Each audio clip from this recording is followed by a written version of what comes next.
Some new numbers are telling us just how much Ottawa drivers have paid in fines after being caught by photo radar cameras. The cameras have collected $20 million in fines in the first 8 months of the year.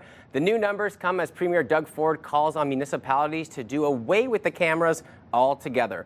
Let's check in with Bill Carroll from the Morning Rush on News Talk 580 CFRA. And Bill, when you saw the $20 million, were you surprised or were you thinking a number might be that high?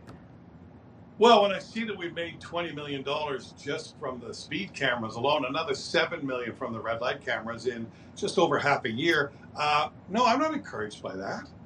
You can't call it a success because it's bringing in the money. Let's think about it, Will. Stats are tough when you don't have real comparisons.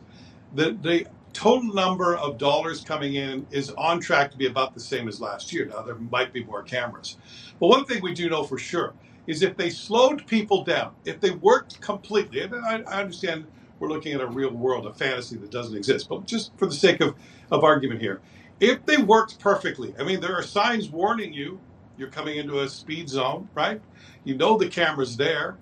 People tend to drive back and forth on the same route in a very routine manner. So over time, people know those cameras are there. The number should be zero. $0 in an ideal world means the system is working.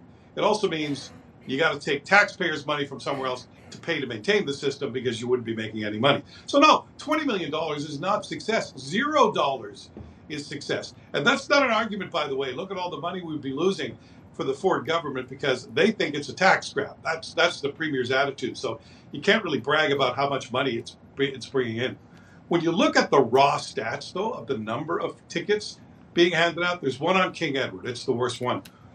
I mean, it's almost, 3,000 tickets or something like that up until the end of July? That's a lot of people speeding in an area that's had those cameras up for a while. So, no, to me, if they're working, they're not working well enough. And bringing in a lot of money from them, that's not supposed to be the intent.